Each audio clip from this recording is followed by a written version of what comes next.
¿Qué tal? ¿Cómo están amigos y amigas de esta comunidad? Como siempre un gusto, como siempre un placer que nos acompañen, que nos permitan platicar con ustedes, por supuesto, lo que acontece en México y en el mundo. Y vaya que estamos en una época en lo que la decisión que se toma en el mundo impacta directamente a nuestro país. Una jornada en la cual, por supuesto, una de las notas principales fue esta llamada entre la presidenta Claudia Sheinbaum y el presidente Donald Trump para hablar del tema de los aranceles. Un mes más, hasta el 2 de abril, es lo que supuestamente ha cedido Donald Trump.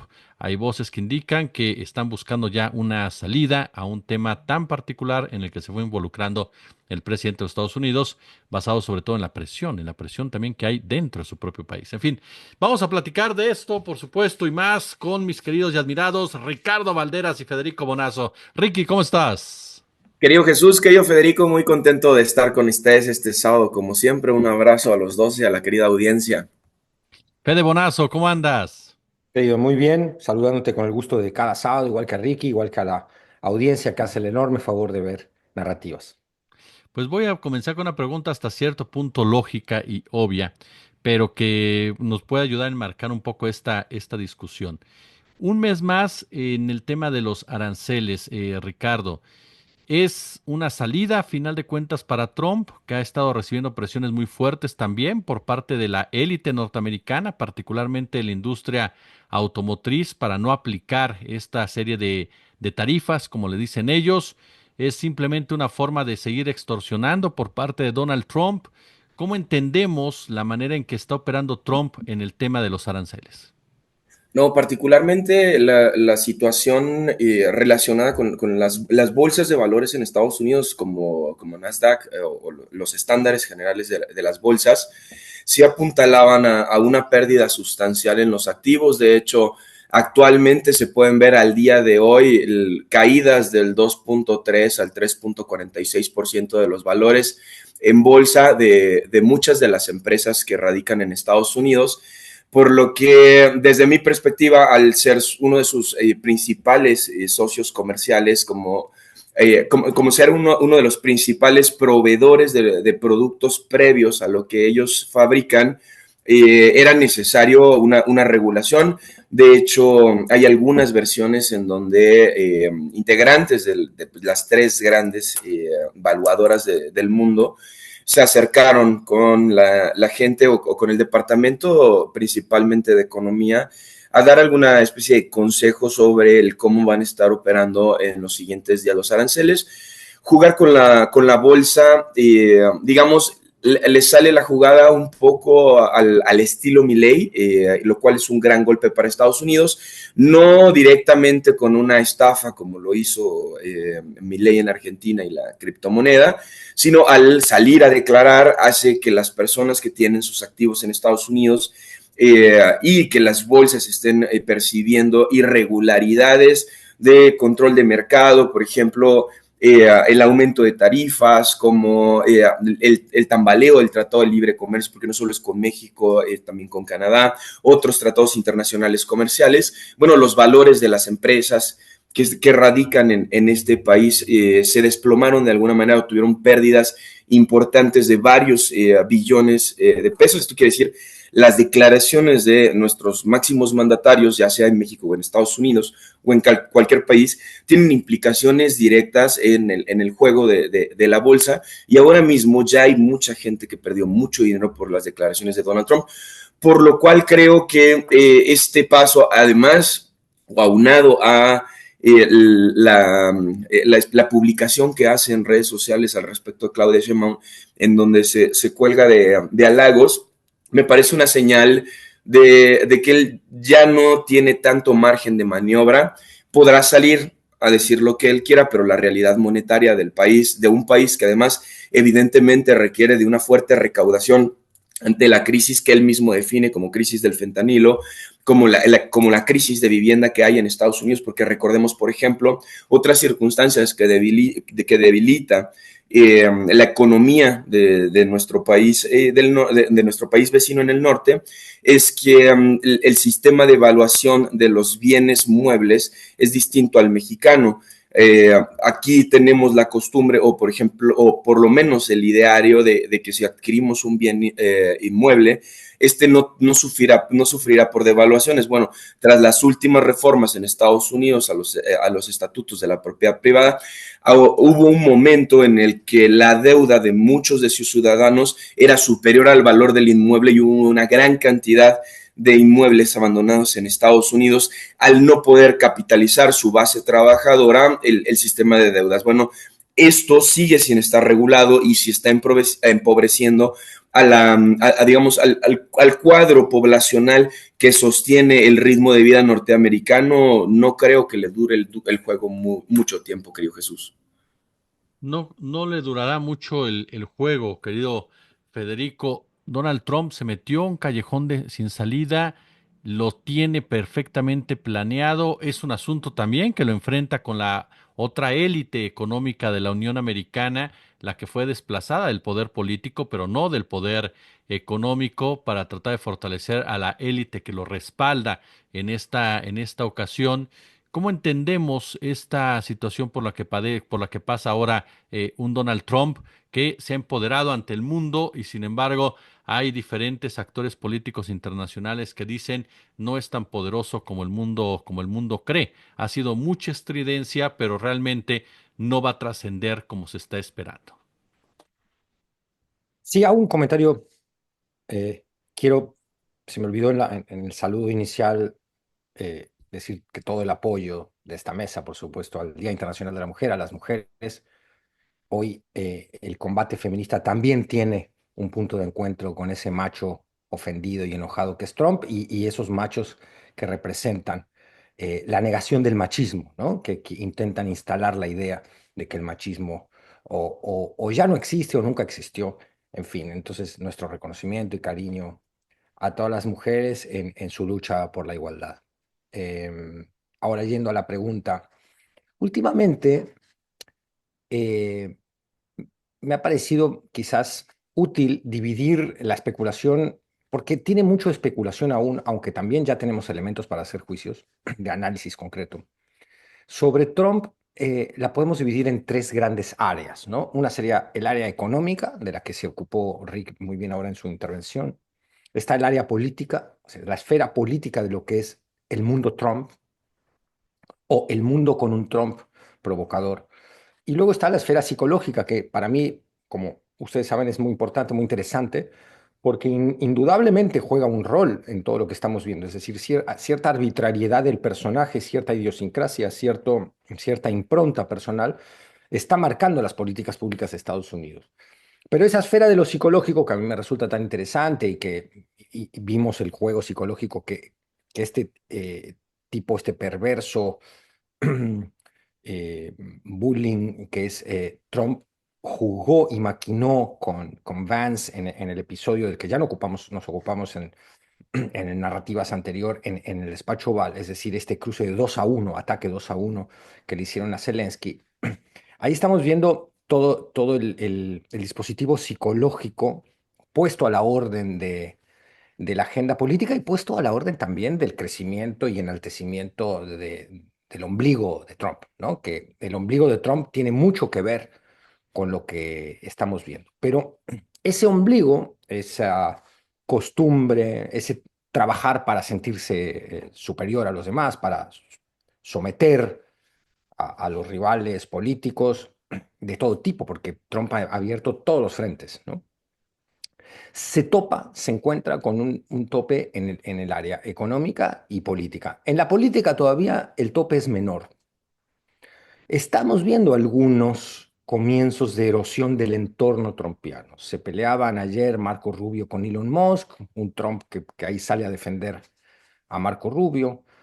Ya hay las internas, las empezamos a ver muy tempranamente en el gobierno estadounidense, como no puede ser de otra manera cuando el liderazgo propone el caos y no eh, una función lógica y coordinada. Es decir, cuando la arbitrariedad toma el mando de la política, pues la política empieza a desordenarse en el entorno. Y eso es lo que estamos viendo con Trump. Y en épocas muy tempranas, lo cual anima a especular con que esto puede ir creciendo en el futuro. Pero la esfera que ejerce mayor resistencia al trumpismo es la económica, sin duda. Y esto lo describía muy bien Rick con todas las señales financieras que se desploman y que a Trump, por más ombligo gigantesco que tenga, no puede pasar desapercibidas. Y luego todo el tema de lo que tú señalabas en la exposición de tu pregunta, Jesús, que es la presión, sobre todo el lobby automotriz, ¿no? Es decir, Ford y General Motors y la tercera armadora que en realidad es Chrysler, pero tiene un nombre, se me escapa ahora, no sé si ustedes se lo recuerdan, que es este tercer gran conglomerado automotriz que se lo sientan en la mesa y le dicen a Trump, compadre, este no es el camino, o sea, por acá con nosotros no. Y luego ocurre también que cuando el premier de Ottawa, Ford, dice, canadiense, ¿no? De la provincia canadiense, dice, ok, vamos por ahí, bueno, entonces vamos a cerrar, vamos a hacer una serie de medidas arancelarias y no arancelarias. Una de las no arancelarias que proponía Ford, hasta que se recompuso también la situación, por lo menos por ahora, con Canadá, era, bueno, les cortamos suministro de energía y adiós Wisconsin y Minnesota, estados fronterizos que dependen del suministro de energía de Canadá. ¿Esto qué quiere decir? Que la realidad de esta economía ya muy integrada de la región de América del Norte, ¿no? Las cadenas de producción, donde la energía, donde el intercambio de productos ya se ha hecho orgánica y se ha hecho codependiente desde hace muchas décadas. No se puede desarmar en 2 segundos por el capricho de un hombre cuya principal preocupación es el déficit comercial. Es decir, no, bueno, con México tenemos déficit comercial, sí, pues no importa, ¿no? Lo que explican los economistas que entienden de esto, algunos no lo entienden muy bien, pero bueno, lo intentan explicar también, es no puedes desarmar así y violentar a ciertos sectores de tu propia industria en función de una sola variable macroeconómica que sería el déficit comercial. Entonces, lo que estamos viendo es eso, estamos viendo la realidad que se le impone al mismo Trump. Y aquí hay otra cosa importante también, que es por más poderosos que sean los 10 multimillonarios que le pagaron la campaña y que son los que verdaderamente gobiernan hoy los Estados Unidos, eh, el conjunto, el resto de la economía, en su peso global, en la economía estadounidense, tiene agendas también. Y las pequeñas y medianas empresas tienen sus propias agendas. El apoyo a ciertos monopolios, como propone Trump, cierta arbitrariedad en esto de su locura con el déficit comercial, generan huecos y agresiones, voluntarias o involuntarias, deseadas o no deseadas, a toda esta otra gran economía que no es la de los multimillonarios. Y en Estados Unidos todavía esa economía tiene un lobby suficientemente fuerte y ocurre allá ciertas cosas que son buenas, que hablan de cierto vigor del republicanismo estadounidense, que por más que ese país, ese imperio está en una profunda decadencia, todavía funcionan, que es, por ejemplo, la presión que hacen sobre los representantes populares los propios electores. Es decir, allí sí importa mucho, hay una suerte de escarnio público, si el representante popular en el Congreso no cumple con lo que prometió en campaña o empieza a recibir andanadas de cartas de sus representados diciendo esta no es la política. Y eso ya está sucediendo. Entonces, lo que estamos viendo es que dentro de la profunda decadencia social que golpea al imperio, todavía hay sectores de la economía, sectores de la justicia, sectores de la política que van a representar un freno a Trump. Y esto ya lo vimos. Ya lo vimos en el primer mandato de Trump. También inició una guerra arancelaria allí o quiso iniciar una escalada arancelaria que después se contuvo. Es decir, no es nuevo, ¿no? Esto nos anima a pensar en que muchas de sus medidas, y acá hay un detalle clave que es, como explicaba la presidenta, el 2 de abril entrarían en función medidas arancelarias, pero basadas en el principio de reciprocidad. Como México, a través del TEMEC, no le ha impuesto aranceles particulares a Estados Unidos en la mayoría de los productos de intercambio, no va a aplicar, en teoría, porque puede cambiar la visión de Trump, por supuesto, pero en teoría no iría a aplicar una nueva andanada o la amenaza de periódicamente poner los aranceles no sería tan fuerte en el sentido de que si Trump ya ha declarado que no, que solo va a tomar medidas arancelarias bajo la regla de la reciprocidad, es decir, aquellos países que le coloquen aranceles a Estados Unidos van a recibir a su vez una descarga arancelaria o un castigo arancelario enorme, eso con México no aplicaría. Entonces, no solo estaríamos ante un escenario de paz durante solo un mes o de serenidad para poder planificar la economía, para poder avanzar en el plan México que ha propuesto la presidenta, que lo podemos analizar bien, si nos gusta, si no nos gusta, pero es un plan sólido que está allí, sino que parece que esto ya da una idea de un camino un poquito menos accidentado a lo largo del periodo de la presidencia de Trump. ¿Podemos equivocarnos en esta visión? Sí, pero todos estos factores que analizamos animan a pensar que entramos ya como en una meseta, con menos picos y sobresaltos. Estas posturas de Trump, Rick, déjame salirme un poco de lo técnico-táctico, dirían por ahí. ¿Qué tanto buscan el control también de la subjetividad? ¿Qué tanto buscan el control también de la ideología en toda esta disputa que se está desarrollando ya abiertamente, incluso al interior de su propia administración? Ya citaba Federico efectivamente esta nota que trasciende de un enfrentamiento con Marco Rubio por la forma en cómo Musk se dirige a ellos y dirige este famoso recorte de personal y que ha llevado a varios integrantes del gobierno de Trump a quejarse de las formas y la actitud de Musk y la decisión de Trump de respaldar a Marco Rubio y de quitarle cierto protagonismo a Musk, que sigue siendo el principal financiador político de Donald Trump y su principal apoyo mediático. ¿Qué tanto se busca este control de la subjetividad? ¿Qué tanto se busca el control de la ideología en toda esta discusión, querido? Pienso que no te alejaste tanto de lo táctico, en realidad. Porque, bueno, ahora mismo Estados Unidos tiene una crisis, hay que decirlo. De hecho, incluso algunos diarios importantes lo llaman como presagios de la recesión, principalmente luego del anuncio de la banca, más allá del anuncio de Standard & Poor's y los indicadores bursátiles. Que si bien los números que había al principio, 2 punto y tanto, no suenan tan alarmantes, a lo mejor el de los bancos sí alarma, que son 512 millones de dólares perdidos en un día para un banco. Es una cantidad muy fuerte, es la iniciativa privada. Y entonces, cuando empiezan a ocurrir esto ya de manera pública, consistente, porque además el estándar no es que tenga tanto tiempo yendo a la baja, pero por lo menos podemos abrir desde el día 2 de este mes va hacia la baja todo el valor bursátil en Estados Unidos. Y al mismo tiempo empiezan a aparecer en Estados Unidos estas columnas de opinión, es decir, la agenda setting empieza a hablar de los presagios de la recesión y no hay nada que el norteamericano de hoy le tenga más miedo que al de una nueva recesión, porque estamos frente a la calidad votante que particularmente pasó por siendo hijos de quienes sufrieron las recesiones pasadas. Es decir, saben perfectamente que perdieron sus casas, perdieron sus empleos, mucha gente terminó en situación de calle, por lo cual no se puede ni olfatear aquellas épocas en los diarios. No me parece tampoco que esté alejado las declaraciones de Bezos respecto al Wall Street Journal, por ejemplo, no se va a atentar contra ciertos principios capitalistas dentro de este diario, ¿no? Como salen por fin fuera máscaras y se presentan como tal.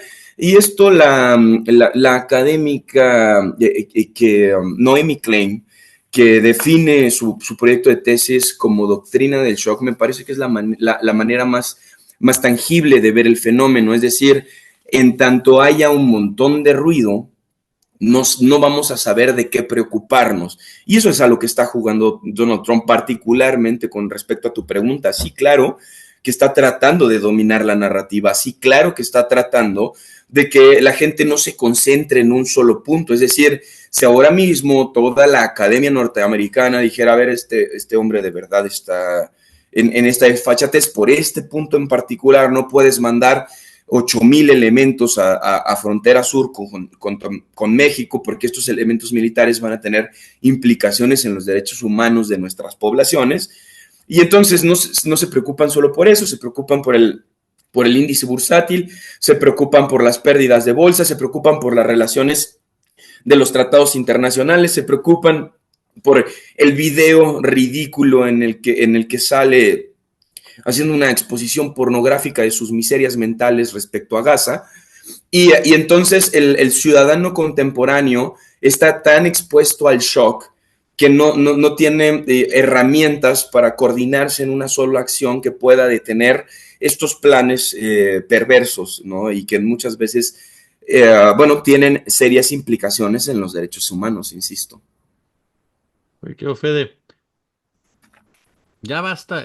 Hace unos días platicábamos de ello, pero después de lo que vemos ahorita es, ya basta de seguirle aguantando el jueguito a Trump, si es que lo podemos enmarcar con una palabra tan fácil como jueguito. Y lo digo no solamente por el caso de México. China siempre se ha caracterizado por ser extremadamente prudente, ¿no? Los chinos rara vez se muestran agresivos en público o lanzan algún tipo de bravata. Y sin embargo, las últimas posturas, tanto del ministro de Exterior como del embajador chino en Colombia, son contundentes. En el primer caso, literal, para no hacerle mucho el rollo, estamos listos para la guerra que quiera librar Estados Unidos. Quiere una guerra comercial, quiere una guerra de otro tipo, no tenemos ningún inconveniente en participar en eso. Y el embajador en Colombia dice dos puntos que en lo personal me llamaron la atención. Uno, América Latina no está sola, es uno de los pronunciamientos que él hace. Y el segundo es, China ya no es la misma China. Estados Unidos cambió, el mundo cambió y China también cambió.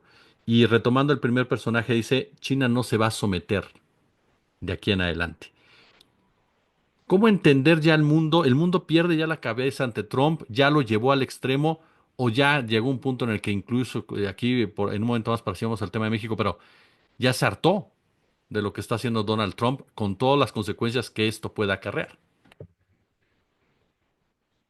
Yo, a- digamos, apoyando un poco lo que reflexionaba en mi primera intervención, creo que estamos con un Trump a la baja en su bravuconada, a la baja en su delirio, a la baja en su mal gusto es imposible. O sea, cada vez que, como acaba de hacer Ricardo, evocamos ese video infame, o cuando lo vemos comiéndose un McDonald's en el jet privado. El mal gusto es algo identitario de este personaje y lo llevará hasta la tumba. Pero políticamente lo veo un poquito menos fuerte de lo que estaba. Más que el conflicto con China, que da para muchísimas reflexiones económicas, la gran pregunta que está en el aire es cómo se van a desarrollar los BRICS, por ejemplo, ¿no? Porque hasta ahora hemos visto que los BRICS son más diplomacia que economía, sin que esto signifique que no representan una amenaza a la hegemonía del dólar y por lo cual Trump también tiene esta animadversión con China, que es la misma que tenía Biden. Eh, pero hay un costado del mundo que me preocupa. Bueno, humanitariamente ya lo sabe la audiencia de narrativas, el que nos rompe a todos el corazón es el genocidio que se sigue perpetrando contra la población palestina en Gaza. Que además, más allá de ese crimen de lesa humanidad, nos habla de que para algunos gobiernos y para algunos líderes de ultraderecha, Trump, por supuesto, el principal de ellos, el derecho internacional ha dejado de existir. Y bueno, y no puede haber nada más peligroso para la democracia misma. O sea, sin Estado de Derecho internacional no puede haber comunidad internacional, por tanto no puede haber comercio regido con ciertas reglas que operen en beneficio de los pueblos, no puede haber confianza en que un Estado prepotente y colonial se meta donde quiera. Es decir, el colapso del derecho internacional que propone el episodio del genocidio, o no el episodio, la continuación de un genocidio que no empieza tampoco eh, después del 7 de octubre, que viene desde la mitad del siglo pasado y se ha perpetuado a lo largo de un siglo ya en esa región del mundo. Pero concretamente a mí me preocupa ahora el, el asunto de la guerra en Europa. Ahí estamos viendo un forcejeo que no alcanzamos y creo que nadie del todo a descifrar bien en este momento, ¿no? Una Europa delirante que propone aumentar el gasto militar a costa de qué? Pues a costa del recorte del gasto social. Es decir, bueno, terminemos de asesinar el estado de bienestar europeo con lo que esto significa como impacto para la democracia misma. Es decir, porque las democracias empiezan a trastabillar cuando el sistema de gobierno deja de garantizar derechos y empieza a vulnerar las conquistas que ha tenido la clase subordinada, la clase trabajadora, las clases medias. En el momento en que eso empieza a suceder, viene un colapso hacia la democracia. Es decir, tocar el estado de bienestar también quiere decir tocar el sistema democrático. Una Europa que está apostando por no solo perpetuar esa guerra absurda en Ucrania, sino incrementarla, pero que está desorientada porque estaba absolutamente subordinada a la agenda estadounidense y hoy está peleada con Trump. Está intentando reconciliarse, como ya vimos en la patética carta de Zelensky, que había mostrado algún tipo de respuesta ante la agresión física que recibía en el despacho Oval, un tipo que no, en ese momento no se dejó humillar del todo, respondió, interrumpió a Trump, le dijo a Vance, vente para acá, para Ucrania, a ver cómo es el asunto, pero que después, acto seguido, se volvió a agachar y de la peor manera. Europa estaba muy confundida al respecto. Ahora, lo que estamos viendo en Europa, y China, por supuesto, desde el punto de vista geopolítico, militar, está con los ojos así, viendo la zona, es el crecimiento de una narrativa, o curioso, de eso nos ocupamos aquí, muy peligrosa, pero muy peligrosa, donde explícitamente los medios europeos están hablando de que Putin quiere invadir España, Portugal, Italia, es decir, y esa narrativa es la construcción de una opinión pública que genere cierto respaldo a el recorte que vamos a ver en gasto social para dársela al negocio de la guerra. Y me preocupa eso porque no se ve que Rusia tenga ninguna potencia o interés de meterse con el resto de Europa. No estoy proponiendo, ojo, hago un matiz, no estoy proponiendo que Rusia es una pobre víctima que se está defendiendo del avance de la OTAN, nada más, porque por supuesto que es mucho más complejo el asunto. Pero este factor tampoco se lo puede desterrar del análisis. Es decir, Rusia fue violentada y provocada también con la expansión de las fronteras de la OTAN, expansión que está basada en el incumplimiento de acuerdos que se habían generado con Gorbachev en los 90. Esto ya lo hemos también mencionado en otros programas de narrativa. Entonces, esa región del mundo en este momento, a mí me preocupa mucho. Cuando Trump le dice a Zelensky, cuidado porque estás jugando con la Tercera Guerra Mundial, algo de razón tiene, algo de razón tiene. Yo creo ahí que la apuesta de Trump, más que por la guerra, es por el negocio inmobiliario de la reconstrucción, reconstrucción de infraestructura y lo que muestra obscenamente el video al que hacía referencia Ricky, que creo que no debemos olvidar nunca que existe ese video, porque ese video nos desnuda la agenda tanto cruel como imbécil de esta ultraderecha que está tomando el poder en el mundo. Me preocupa allí eso. Me preocupa cómo se va a desenvolver ese asunto. ¿Por qué? Porque si Europa sigue invirtiendo en armamento y provocando a Rusia y apostando por la caída y el sometimiento de Putin, se va a llevar una sorpresa grande. Y ahí yo creo que China va a ejercer su peso. Ya lo he insinuado en varios foros internacionales, decir, China está por la paz, por eh, el final del conflicto, por el cese del fuego, pero no va a permitir tampoco que Europa entre en el delirio que aparentemente está proponiendo su clase dirigente como la von der Leyen, que es realmente un desastre. Ese personaje al que le dicen, ¿usted quiere entonces aumentar el gasto militar? Sí, ¿y mandaría a sus hijos a la guerra en Ucrania? Y ahí se ríe, no, mis hijos no, dice. Ah, sus hijos no, ¿verdad? Van a ir los soldaditos ucranianos, pero el resto de Europa en fin, en esa pregunta muy buena del periodista o la periodista queda al desnudo también el egoísmo y el delirio que hoy ha tomado el control de la dirigencia europea. El tema México, Ricardo, el tema Claudia Sheinbaum, quien para algunas voces se ha vuelto una referencia internacional incluso de cómo tratar con Donald Trump, para otros más han señalado que ha cedido en ciertas actitudes. ¿En dónde colocamos a la presidenta de nuestro país en esta geopolítica en donde parecería que lo que hace Trump va más allá precisamente de México o no solamente es un asunto de México, pero que México tiene que defender sus intereses hasta el final que pueda, aun y cuando no sea la predominancia en toda esta discusión? ¿Cómo has visto el papel de la doctora Claudia Sheinbaum en esta discusión? Pienso que es un trabajo en equipo, sin demeritar el trabajo de la doctora Sheinbaum, por supuesto. Sin embargo, sí, para mí es indiscutiblemente un trabajo en equipo. México está demostrando esta escuela consular que nos caracteriza. Seamos así muy brutalmente honestos, las declaraciones de Donald Trump respecto a Claudia Sheinbaum, pues ya las quisieran muchos mandatarios, incluso de la Unión Europea. Eso particularmente lo corresponde a Claudia, perdón, a la doctora Claudia, no somos cuates, no nos hablamos así, pero creo que de verdad es un trabajo muy fuerte que hay que saber reconocer. Hay muy poca literatura respecto al trabajo consular mexicano.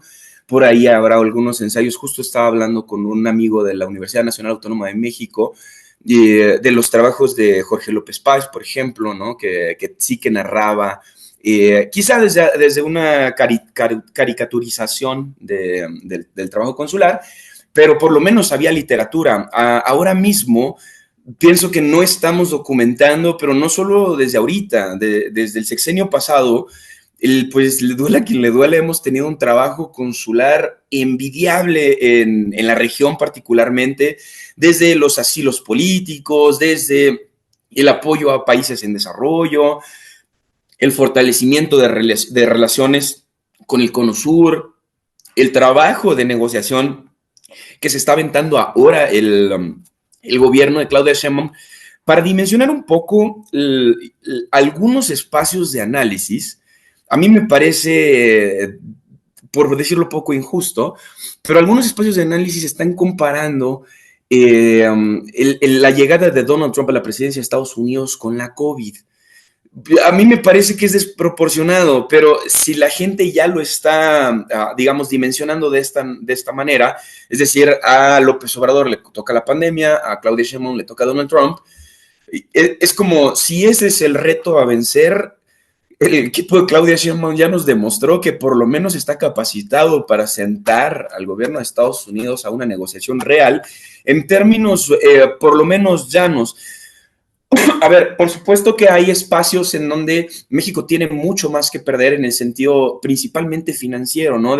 Por ejemplo, la desaparición de los fondos de cooperación internacional, claro que afectan a México, principalmente a Colombia, principalmente a Venezuela y a otros países que lo requerían más, pero claro que afecta a nuestro país. Por supuesto que el valor de la producción en México se inestabiliza con las declaraciones de este señor y aún así el peso mexicano no se ha devaluado. Eso también es un indicador que hay que tener en cuenta. No hemos sufrido una devaluación fuerte del peso a pesar de que nuestro mayor socio comercial está con declaraciones ciertamente alarmantes de alguna manera y que hay que decirlo fuerte y claro, muchas de ellas no son sensatas. Ya lo hablaba yo un poco en mi columna del SPR de esta semana, en donde, bueno, a grosso modo hablaba de si fuera cierto que la preocupación de Donald Trump respecto a los aranceles está directamente correlacionada al tráfico de fentanilo. Bueno, pues empezarían por su sistema penitenciario, que en los últimos años incrementó en 600% las muertes por sobredosis de opiáceos sintéticos traficados dentro de los centros penitenciarios norteamericanos. Este dato es relevantísimo porque a los mexicanos y mexicanas nos asusta muchísimo decir, ay, el Chapo se fugó de Fuente Grande y que tiene el control de las prisiones. Han estado en una prisión norteamericana porque por más estéticamente diseñadas que sean, tienen exactamente las mismas problemáticas que los centros penitenciarios en México y es un gran indicador. ¿Por qué? Porque además de que Estados Unidos tiene el sector poblacional más grande en centros penitenciarios del mundo, es decir, hay más gente presa en Estados Unidos que en cualquier otra parte del mundo, además por el tamaño de población que es, porque estas cárceles de máxima seguridad con túneles y camionetas blindadas no termina más que ser otra parte de esta narrativa norteamericana en la que se ve un armatoste gigante que por dentro está hueco y está tan hueco que en los últimos 3 años aumentó el tráfico de drogas dentro de su sistema penitenciario en 600% y estos datos además son públicos, se pueden pedir por FOIA, que es el sistema de transparencia norteamericano. Entonces, yo pienso que el trabajo arancelario, si realmente correspondiera a esto, bueno, Se investigarían las minas de níquel, que son industria esencial para la producción de armas. Les preocuparía su sistema penitenciario, les preocuparía su sistema educativo, mucho antes que 8,000 agentes fronterizos en el sur para ellos, el norte para nosotros. Entonces, no tiene pies ni cabeza. La construcción de esta idea se va a desmoronar. Y tenemos que tener justo los ojos puestos sobre lo que está ocurriendo en Estados Unidos, pero desde los datos más locales y cómo eso se ve afectado cada que este señor tiene una política pública. Y también tenemos que reconocer el trabajo consular que se ha hecho en México para poder dirigir y poder plantear. A mí me parece muy claro y de verdad es que nunca creí vivir para escuchar al presidente de la República Mexicana decir en público a todo color: controlen las armas que trafican a México, porque hay claro tráfico de armas a México. Y esto también es una coordinación consular. Hay un montón de trabajo en equipo detrás que logran construir estos discursos sólidos que no solo, y esto para mí es lo que vamos a escuchar este domingo, no solo son en términos de negociación tú o tú, como digamos reuniones de máximo nivel, sino también es un mensaje para la población mexicana y para la población mexicana en Estados Unidos. Es decir, tenemos capacidad de acción porque también somos una de las poblaciones latinas más grandes en nuestro país vecino, y esto afectará directamente a la gente que viva allá. Bueno, tan es así que ya se reportaron algunas detenciones por hablar español en algunas localidades en Estados Unidos. Esto es grave. Entonces, todas estas problemáticas que van a surgir de los discursos de odio de Donald Trump y de la desinformación a la que está sometiendo todos los esquemas mediáticos norteamericanos, eventualmente pues tendrán sus consecuencias respecto a cómo se ve en México. Bueno, me parece que es fuerte, me parece que ha sabido responder, me parece que ha sido la presidenta por lo menos que tenga que ver con tratados de coordinación corporativa, quien ha estado a la altura de las circunstancias y que por lo menos en el discurso ha sido, digamos, por lo menos justo con Claudia Sheinbaum. ¿Cómo ves esta perspectiva, creo, Federico?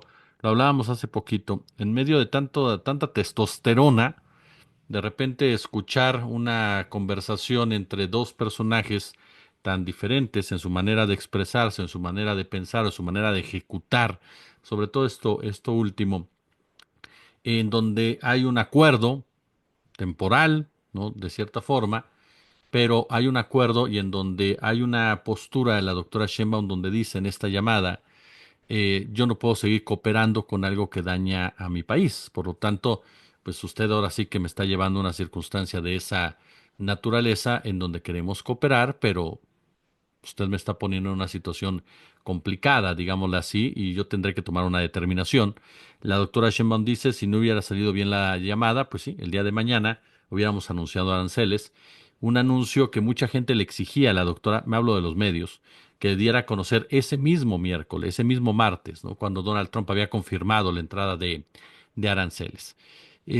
¿Cómo valoramos todo esto, creo, Federico? ¿Cómo lo ubicamos en todo este contexto en donde ya lo mencionabas? Macron se le ocurre andar diciendo ahora que va a defender Ucrania, ¿no? Y que él va a ir con Putin, y Putin le contesta que se acuerde de Napoleón, ¿no? Nada más para que no caigamos en esto. ¿Cómo lo entendemos hoy? México es una burbuja en el mundo por muchísimas razones. Hay una creciente ultraderecha que toma el poder político en muchas latitudes. México va a contracorriente de eso. Cuando el neoliberalismo plantea su segundo plan, que es verdad, que es un neoliberalismo extraño, cuando lo dirige Bolsonaro o Milei es un neoliberalismo absoluto, digamos, puesto al servicio del poder extractivista de las compañías estadounidenses, de los intereses del imperio, pero cuando lo toma Trump es una vuelta económica o una resistencia a lo que llamamos la globalización o el libre mercado globalizado.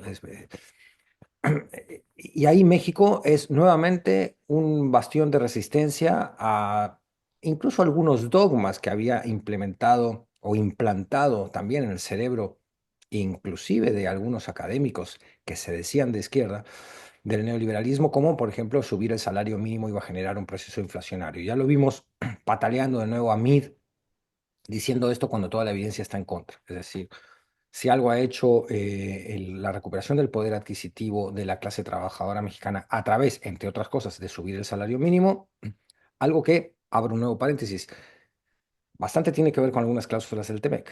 Eso hay que agradecer, es un beneficio indirecto del TEMEC. México es nuevamente allí un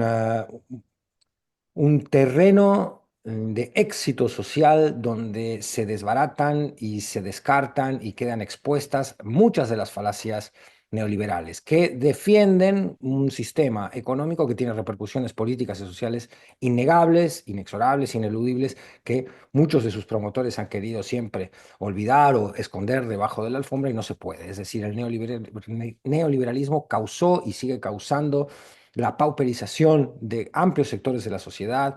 ¿Y qué es lo que estamos viendo en Estados Unidos? En Estados Unidos crece la pobreza. Estados Unidos es uno de los países de las economías avanzadas con peores índices de bienestar de la población y de niveles de vida. ¿Esto qué nos está indicando? Bueno, que el abandono absoluto a la política social, a la idea de una sociedad solidaria y a las obligaciones garantistas del Estado provocan la crisis que estamos viendo social en Estados Unidos. Y en cuanto al tema diplomático, que siempre México ha tenido una política muy acertada, a mi modo de ver, es decir, siempre abogando por el respeto a la autodeterminación de los otros países, de los pueblos hermanos, la no injerencia y la apuesta siempre por la paz y la, y el acuerdo, antes que otra cosa. Ahí México, que, nuevo paréntesis, hablando de esto, hay que criticar que el gobierno mexicano no ha tenido la dureza necesaria o la contundencia necesaria que merita el genocidio en Gaza. Ese es un punto donde nos ha quedado a deber desde que inició la masacre desenfrenada de población civil palestina que no se puede defender, tantas niñas y niñitos asesinados en México. La postura de México ha sido tibia allí. Podemos entender las razones diplomáticas, políticas, geopolíticas de esa tibieza, pero no las podemos ni justificar ni apoyar. Pero haciendo excepción de eso, México ha tenido una postura muy coherente y aquí ha manejado con muchísima mayor muñeca diplomático-política el afer de los aranceles, mucho más que Trudeau, que ha hecho, bueno, empezó pésimo, luego se puso muy duro y ahora se volvió a ablandar porque ya también le retiraron los aranceles a Canadá. Ese retiro de los aranceles a Canadá nos habla también de que Trump ha encontrado un límite a sus bravuconadas en la economía real, que es lo que decíamos en otra de las intervenciones. Entonces, me parece que México hizo algo que no supieron hacer Canadá ni China. China tiene otra posición de fuerza para ser recíproca con los aranceles, pero México y Canadá están en posición un poquito más de debilidad. Y lo que hizo Claudia al patear hasta el domingo y generar esta llamada intermedia, que tuvo un resultado muy exitoso, fue mostrar a un tiempo serenidad y a un tiempo firmeza, es decir, la cuota necesaria de serenidad y la cuota necesaria de firmeza, porque no olvidemos las declaraciones de la presidenta cuando sale el comunicado de la Casa Blanca. Dice, ha salido un comunicado profundamente mentiroso, el que habla, calumnia a nuestro gobierno, muy dura allí. Claro, estamos ingresando en una época donde ciertas durezas que nos escandalizaban en otros momentos, en otras décadas, ahora ya no pasa nada. Se pueden decir de todo y al día siguiente todo el mundo se olvida porque, bueno, la última novedad de Instagram hace que el cerebro se mude a otras regiones de la realidad. Pero la verdad es que hubo un intercambio muy duro en el orden diplomático, que en otras épocas yo se lo puedo garantizar a la audiencia joven de narrativas y a los que sean un poquito de mi generación, porque yo soy el ruco de esta mesa, lamentablemente.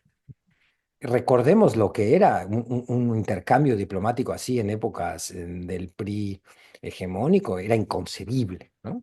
Entonces, aunque había alguna bravuconada nacionalista, por supuesto, siempre de por medio, pero se hubieran escandalizado y aterrado en otras épocas algunos personajes de la oposición que hoy medio que han naturalizado ese tipo, de la derecha, mejor dicho, que hoy han naturalizado este tipo de rudeza a la que se está trasladando el mundo. El mundo se está convirtiendo en un escenario de mucha rudeza y lo diplomático, ya lo decíamos, el derecho internacional mismo, están en la cuerda floja.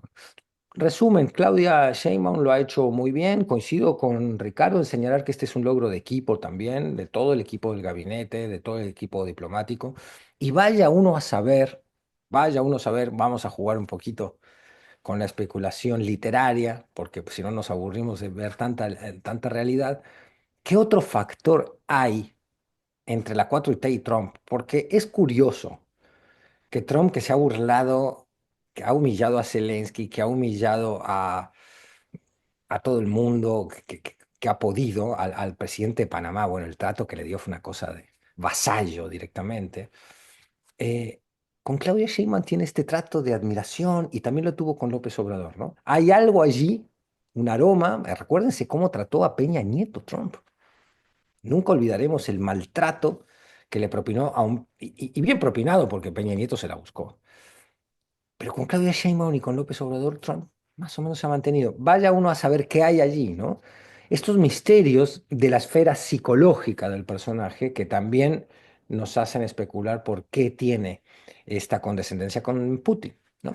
Ahí lo dejo. Claudia Sheinbaum, en resumen, muy bien. A costa de este episodio, también lo comentábamos en narrativas pasado, de la entrega de los narcos, violentando una serie de reglas de debido proceso y de relación, vulnerando ciertos tratados de extradición, que desde ese ángulo de los derechos humanos sienta un precedente muy, muy negativo, pero que fue una jugada, fue una moneda de intercambio político que le salió también muy bien. Yo creo que ella dijo, te damos los 10.000 guardias nacionales en la frontera, te damos la entrega de los capos, te damos las cifras de cómo hemos detenido el fentanilo, que la verdad es que la cifra de que el 70% del fentanilo que hoy pasa para hacia los Estados Unidos desde que asumió la presidencia Sheinbaum ya es culpa de intermediarios o traficantes de nacionalidad estadounidense.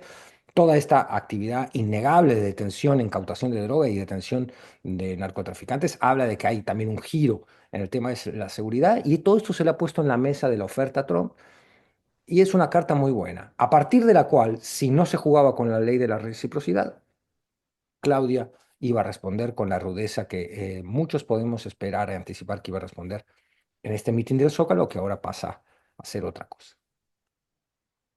Ya para finalizar, querido Rick, y a lo mejor es una pregunta redundante, pero sobre todo para que la gente lo tenga, y ahí centrarse con México también.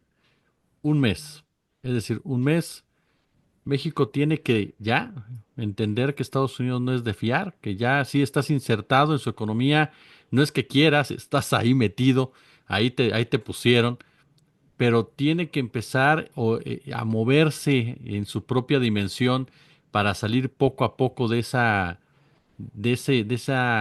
pues sí, de ese influjo, de esa influencia, de ese compromiso, de esa relación, en el marco sobre todo de una multilateralidad que ya está ahí, que ya está en el mundo y que ya no va para atrás. O sea, por mucho que digan en Estados Unidos que American First y demás, ese multilateralismo no va a retroceder y lo han dejado muy en claro sus principales protagonistas.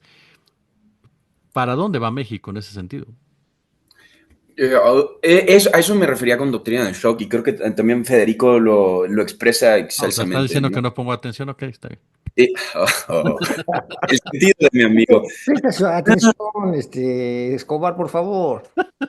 No, me refiero a que un mes no es suficiente para replantearnos todo el esquema financiero mexicano que prácticamente depende, o no prácticamente, depende de sus relaciones comerciales con Estados Unidos.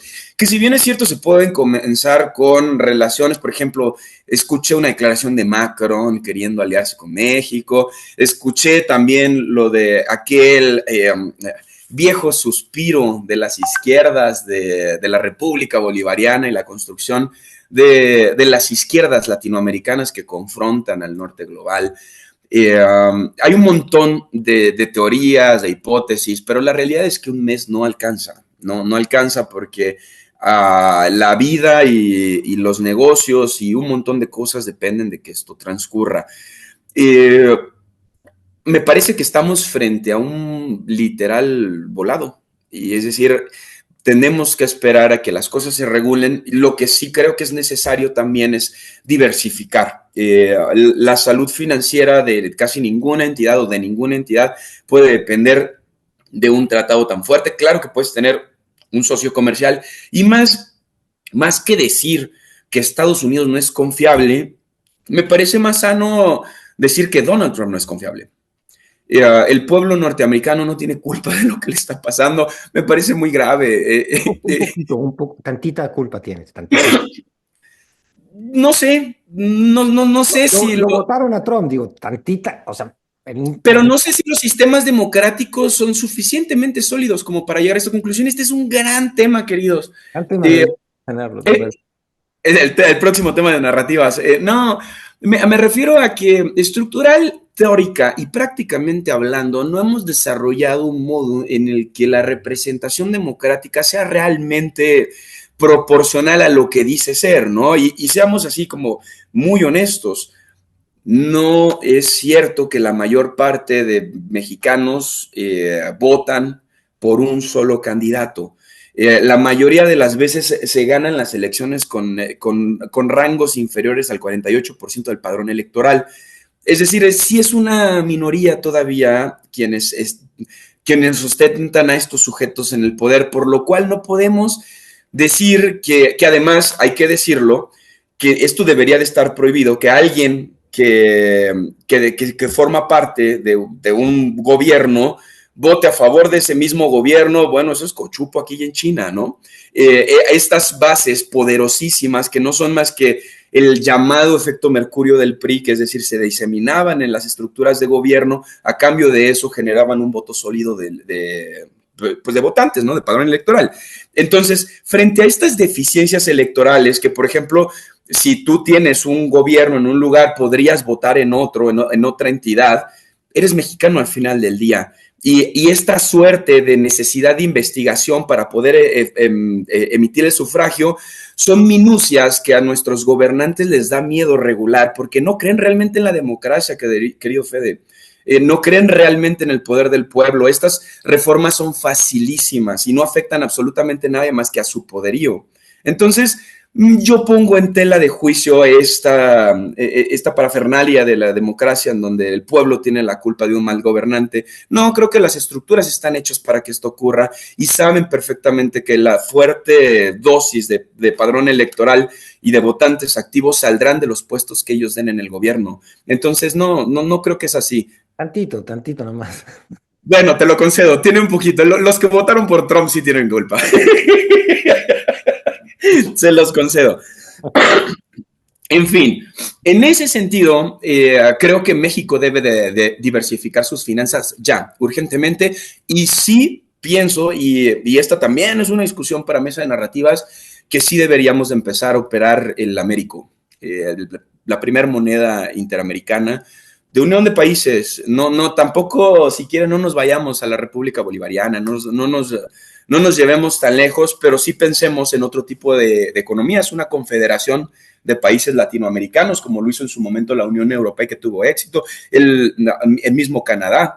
Es decir, creo que las diferencias culturales son mínimas, tenemos mucho más en común, tanto comercial como culturalmente, con países del sur, y realmente a nadie más que a las bolsas regulares les afecta que haya una moneda confederada en el cono sur, y creo que es un momento fuerte para plantearlo.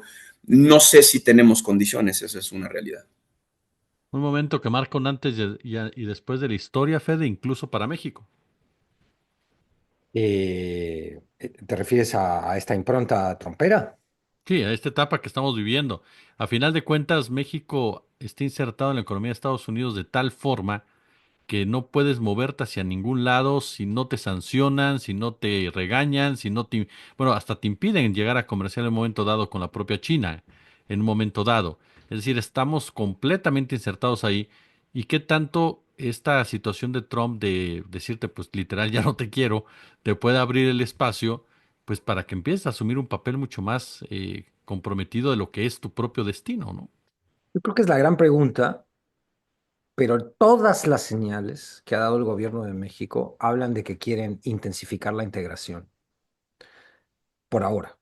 O sea, el plan A sería intensificar la integración. Es un modelo que en este momento romper le traería un costo económico a un proyecto político que se ha basado en los apoyos sociales y en la política social muchísimo, y que si hay una fractura económica no podría sostener y por tanto perdería en el terreno de lo político interno.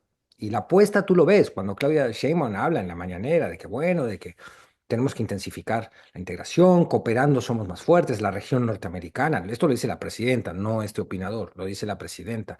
La región norteamericana, si coopera, es más fuerte, es la región económica más poderosa del mundo, nosotros podemos ejercer presión a las economías emergentes o asiáticas, en fin, ella lo dice. Ella le ha mandado señales continuas a Trump y no me cabe la menor duda de que ella y su equipo le han dicho a Trump, estamos comprometidos. Cuando ella dice que le dijo que era una mujer de palabra, ¿esa palabra a qué se refiere? ¿Solo a la búsqueda de narcotraficantes, de intentar frenar la inmigración? No, debe tener que ver también con que tiene un compromiso comercial. Es decir, ok, yo voy a dejar de ver hacia China, voy a moderar otros acuerdos, porque ella dijo otra cosa más, que iban a revisar todos los acuerdos binacionales o multinacionales que ha firmado México en materia comercial. ¿Eso qué quiere decir? ¿Los van a revisar para qué? Muchos, y ella dijo, algunos no, hay que ver, no están funcionando. Dio a entender, eh, y en ese dar a entender sumamos una señal más de vamos con todo si ustedes quieren. O sea, México esa es la apuesta actual y no creo que se vaya a querer mover de ahí. Sería del orden de lo suicida en el corto plazo moverse ahí. Ahora, lo que plantea Ricardo es muy importante y es una pregunta que queda en el aire y que la podríamos revisar en un narrativa hacia el que podemos invitar también a un experto en economía o en economía, relaciones internacionales, ¿no? Experta, mejor, porque somos ya demasiados machos en esta mesa. Eh, si no es ahora, ¿cuándo? ¿En qué momento México va a intentar desafiar esa matriz codependiente comercial que tiene con América del Norte y mirar también a la región latinoamericana con la cual nos une un mismo lenguaje, una misma cultura, unas mismas deudas históricas de dignidad, de libertad, de desarrollo, que son fundamentales en algún momento empezar a cubrir y que como a todas luces dicen y han dicho los grandes líderes eh, que hemos tenido en el continente contemporáneos, lo ha dicho Lula, lo dijo Néstor Kirchner en su momento, lo decía Chávez, lo decía Fidel Castro, con bueno, era un tipo que tenía una preclaridad política y geopolítica, pero no le hacían mucho caso porque apenas eh, gobernaba en esa queridísima, pero para mucha gente no importante en términos geopolíticos Cuba, lo cual, bueno, por supuesto que es una injusticia, pero quiero decir, muchas de las mentes brillantes en nuestro continente vienen avisando de la necesidad de la integración hacia el sur. Porque nos unen los mismos problemas y nos unen las amenazas del mismo gigante. En un momento, hasta que no podamos hacer un frente común, no vamos a poder resolver muchos de esos problemas. Y bueno, y aún así, la apuesta de México, coyunturalmente, por lo que ya hemos explicado o intentado explicar, es la de la integración, es la de la intensificar la integración con América del Norte. Porque de esa manera también México y la 4T, y así lo debe ver el gobierno, le puede cumplir a la población a la sociedad mexicana todas las promesas de desarrollo y los planes sociales que ha puesto sobre la mesa. Es así de paradójico, es así de contradictorio, es así de complicado el panorama. No se ve que en este momento México pueda dar un manotazo. Incluso, con esto cierro, reitero, todas las señales chiquititas y grandotas, explícitas o implícitas, quizás parte de la conversación telefónica, la parte que no nos contaron lo que se dijo, porque eso siempre hay una parte que no se la cuentan al público, debe tener que ver con señales permanentes de confianza, de que Trump puede confiar en México como socio comercial, económico. Y eso pospone, hasta quién sabe cuándo, el desafío elemental que hay que hacerle a esa codependencia para poder construir un bloque tantas veces añorado y tantas décadas pospuesto con el resto de Latinoamérica. Pues yo quiero agradecerle a los dos, por supuesto, como siempre, cada semana, sus excelsas exposiciones. Mi querido Ricky Valderas, muchas gracias. Querido Jesús, querido Federico, al contrario, gracias a ustedes por su tiempo y solo terminar sumándome al reconocimiento de la lucha de las compañeras que hizo mención Federico y pues desear que por lo menos hoy todas lleguen a sus casas, ¿no? En un país en donde asesinan a 10 mujeres al día es una cosa necesaria de pronunciar y te agradezco Federico por hacer mención de eso. Un abrazo, queridos, queridas. Fede, como siempre, gracias. Un gran abrazo y que vivan las mujeres y su lucha. Gracias. Gracias a usted por acompañarnos y ya lo sabe, como siempre un gusto, como siempre un verdadero, pero verdadero placer. Gracias.